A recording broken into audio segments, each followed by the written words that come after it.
Hello friends, तो आज के इस वीडियो में हम लोग क्लास 8 चैप्टर नंबर 8 जिसका नाम है एक चर वाले रैखिक समीकरण, इस चैप्टर को पढ़ने वाले हैं।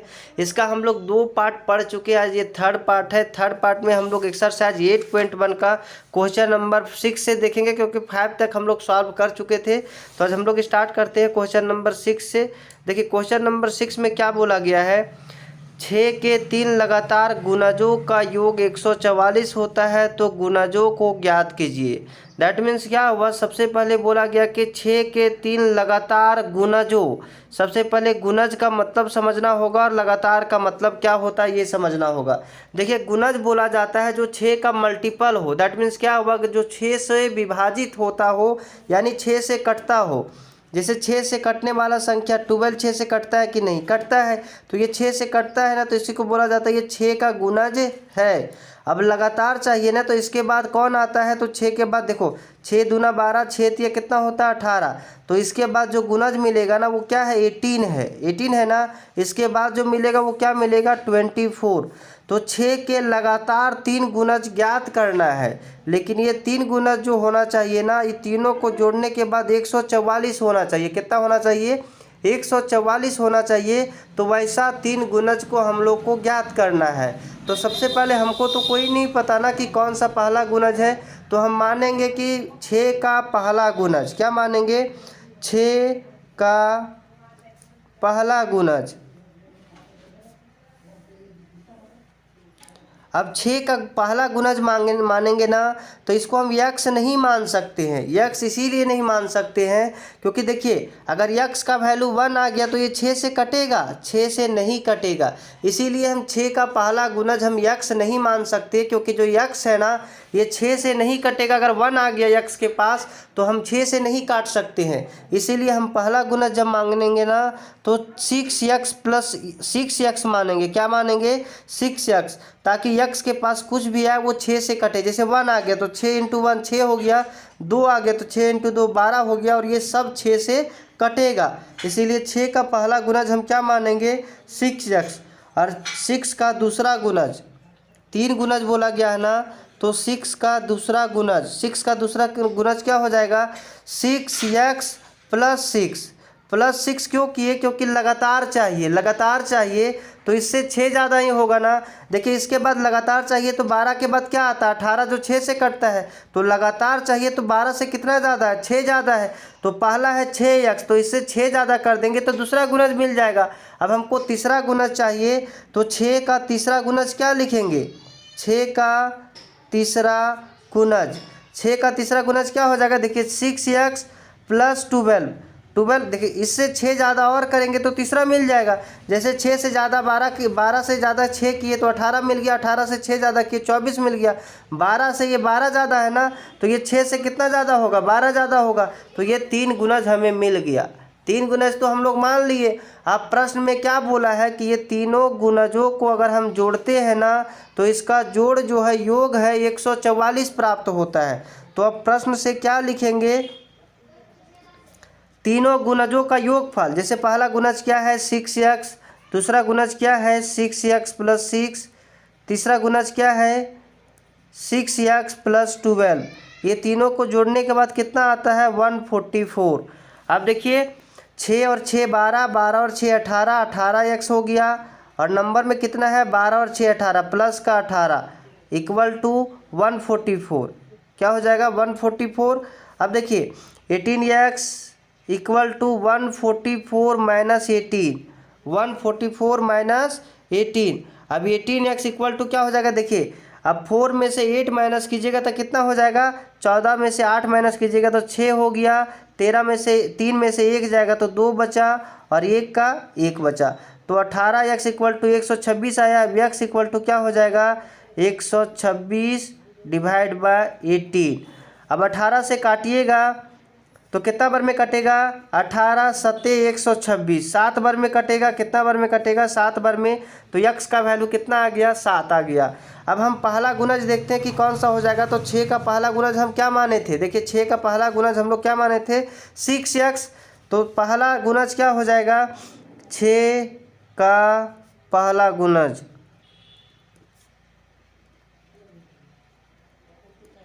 इक्वल टू 6x माने थे ना, 6 और x का वैल्यू कितना है 7, दोनों को मल्टीप्लाई करेंगे कितना आ जाएगा 42। अब 6 का दूसरा गुणज इक्वल टू 6x प्लस 6 हो गया ना, 6 गुना 7 प्लस 6 42 प्लस 6 कितना हो जाएगा 48 48 हो जाएगा। अब 6 का तीसरा गुणज, तीसरा गुणज क्या हो जाएगा 6x plus 12, 6 into 7 plus 12 42 plus 12 कितना हो जाएगा 2 और 2 4 और 4 और 1 कितना हो जाएगा 5। देखिए लगातार मिल गया ना। 48 के बाद क्या होता है 42 के बाद 48, 48 के बाद क्या होता है 54, मतलब 6 सत्ते 42, 6 अठी 48, 6 नवा 54, ये तीनों को आप ऐड कीजिएगा ना तो 144 आ जाता है। तो 6 के 3 लगातार गुणज कौन कौन सा हो जाएगा 42, 48, 54। अब हम लोग क्वेश्चन नंबर नेक्स्ट को देखते हैं। देखिए क्वेश्चन नंबर नेक्स्ट क्या है, तो क्वेश्चन नंबर नेक्स्ट है 7। दो संख्याओं का अनुपात 2:5 है और उसका अंतर 21 है, तो संख्या ज्ञात कीजिए। यहाँ पे बोला है कि दो संख्याओं का अनुपात, अनुपात का मतलब समझना होगा। देखिए अनुपात का मतलब क्या होता है, जैसे मेरा पास 10 रुपया है और आपके पास 20 रुपया है। आपके पास कितना रुपया है 20 रुपया है और मेरे पास कितना रुपया है, तो मेरे पास 10 रुपया है। हम बोले कि मेरे और आपके पास में जो पैसा है ना उसका अनुपात क्या होगा, उसका अनुपात क्या होगा। अनुपात मतलब होता है सिंपलेस्ट फॉर्म, मतलब काट कूट करके जो छोटा आता है ना उसको अनुपात बोलते हैं। जैसे 10 एकम 10, 10 दूना 20 कितना हो गया 1:2, 1:2। जैसे इसको हम 25/10 लिखते हैं और इसको हम अनुपात में बनाना चाहते हैं, मतलब काट कूट के छोटा करना होगा। 5 है 25, 5 दूनी 10, ये क्या बन गया 5:2। तो ये 5:2 जो बना है वो किसको बनाया गया ये तो पता नहीं है ना, क्योंकि देखिए अगर इसको काटते हैं तो भी 5:2 होता है। अगर इसको हम काटते हैं ना 10 और 4 को हम काटते हैं ना तो ये भी 5:2 आएगा। जैसे देखिए 2 5 10, 2 दूना 4, ये भी कितना आ गया 5:2। तो यहाँ पे जो बोला गया है कि दो संख्याओं का अनुपात 2:5 है, ये कौन सा संख्या को बनाया गया है ये हम लोग को पता नहीं है। तो सबसे पहले क्या मानना होगा, ये एक संख्या मानना होगा, दूसरा संख्या इसको मानना होगा। तो माना वह दोनों संख्या, माना वह दोनों संख्या 2x और 5x है। क्योंकि ये तो पता नहीं ना है कि 2 है कि 4 है कि 6 है, ये भी नहीं पता है 5 है कि 10 है कि 15 है। तो हम इसको 2x मान लिए, इसको 5x मान लिए। अब क्या बोला गया है कि इन दोनों का अंतर 21 दिया हुआ है। दोनों का अंतर कितना दिया हुआ है 21। अब प्रश्न में बोला क्या गया है, प्रश्न में बोला गया है कि दोनों संख्याओं का अंतर कितना दिया गया है 21 दिया गया है। तो 5x minus 2x equal to कितना दिया हुआ है 21। अब 5x में 2x माइनस करोगे तो 3x equal to 21, x equal to 21/3। 3 से काटोगे 7 बार, x बराबर कितना हो गया 7। x बराबर 7 आ गया। पहला संख्या देखिए, पहला संख्या क्या हो जाएगा, पहला संख्या इक्वल टू 2x और x कितना है, x है, x कितना है 7 आया तो 2 सत्ते 14। अब दूसरा संख्या देखिए, दूसरा संख्या इक्वल टू 5x। अब 5x कितना है 7, 7 5 35। पहला संख्या 14 है, दूसरा संख्या 35 है। तो ये दोनों संख्या को हम अगर अंतर करते हैं ना, डिफरेंस करते हैं तो कितना आता है 21 आता है। जैसे 35 में 14 घटा के देखिए 21 आता है ना। अब हम लोग नेक्स्ट क्वेश्चन देखते हैं, क्वेश्चन नंबर 3। तो देखिए क्वेश्चन नंबर 3 में क्या बोला गया है, किसी कक्षा में बालक और बालिकाओं की संख्याओं का अनुपात 7:4 है। यदि बालकों की संख्या बालिकाओं की संख्या से 18 अधिक है तो कक्षा में कुल कितने विद्यार्थी है। दैट मीन्स क्या हुआ, यहाँ पे बोला गया कि बालक और बालिकाओं मतलब लड़का और लड़कियों का जो संख्या का अनुपात है वो 7:4 है। तो 7:4 को हम लोग सबसे पहले क्या करेंगे, एक्चुअल वैल्यू में बदलेंगे। तो इसको हम x मान लेंगे, 7x और 4x है। माना बालकों की संख्या कितना हो जाएगा 7x और बालिकाओं की संख्या कितना x हो जाएगा 4x। तो हम लोग लिखेंगे सबसे पहले माना कि बालकों की संख्या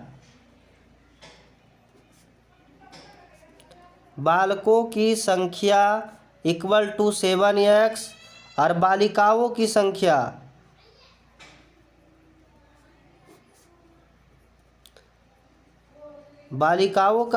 इक्वल टू 4x। अब प्रश्न में क्या बोला गया है कि यदि बालकों की संख्या बालिकाओं की संख्या से 18 अधिक है, बालकों की संख्या बालिकाओं की संख्या से 18 अधिक है। किसका अधिक है, बालकों की संख्या। तो देखिए प्रश्न में क्या बोला गया है कि बालकों की संख्या जो है ना वो बालिकाओं की संख्या जो है वो बालिकाओं की संख्या से 18 ज़्यादा है, इससे 18 ये ज़्यादा है। अगर दोनों को इक्वल बनाना है ना तो 18 लड़की और चाहिए, 18 बालिका और चाहिए, क्योंकि बालकों की जो संख्या है वो बालिकाओं से 18 अधिक है। अभी दोनों को अगर बराबर बनाना है ना तो 18 लड़की और शामिल करना होगा, तभी बराबर होगी। क्योंकि जो लड़का है ना, बालक है ना, वो बालिकाओं से 18 ज़्यादा था, 18 इसमें ज़्यादा था। हमको इक्वल टू का साइन लगाना है, क्योंकि समीकरण बनाना है। तो समीकरण बनाना है तो इक्वल टू का साइन लगाना है। इक्वल टू का साइन तभी आएगा जब 18 लड़की और शामिल हो जाएगी। जैसे 18 कम थी ना, तो 18 लड़की को हम और जोड़ दिए, तो 18 लड़की को और शामिल कर दिए, तो इक्वल टू हो गया। अब जितना लड़का है उतना ही लड़की है। अब सबसे पहले x का वैल्यू निकालते हैं, उसके बाद हम लोग को कितना लड़का है कितना लड़की है ये तो पता चल जाएगा ना। अब देखिए x का वैल्यू निकालना है, तो x को एक साइड कीजिए, ये 4x इधर है, इसको इधर लाइए, प्लस में इधर आके माइनस में हो जाएगा। 7x minus 4x equal to 18।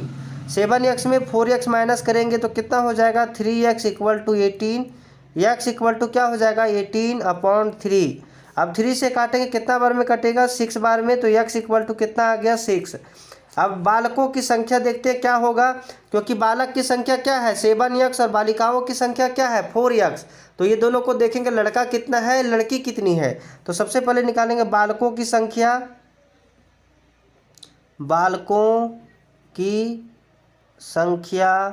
Equal to 7x और x कितना आया है 6 आया है, तो 7 को 6 से मल्टीप्लाई करेंगे तो कितना आ जाएगा 42। अब बालिकाओं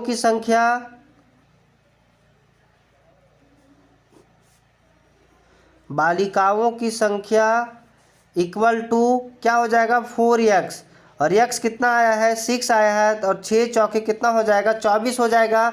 अब यहाँ पे टोटल विद्यार्थी निकालना है कि कुल विद्यार्थियों की संख्या कितना है। कुल विद्यार्थी तो देखिए कुल विद्यार्थी कितना हो जाएगा, लड़का कितना है 42 प्लस लड़कियों की संख्या कितना है 24।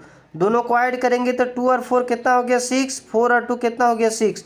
तो कुल विद्यार्थियों की संख्या कितना आ गया 66। तो एक था क्वेश्चन नंबर कौन सा सॉल्व किया हम लोग, क्वेश्चन नंबर 8। अब हम लोग क्वेश्चन नंबर 9, 10, 11 नेक्स्ट वीडियो में देखेंगे।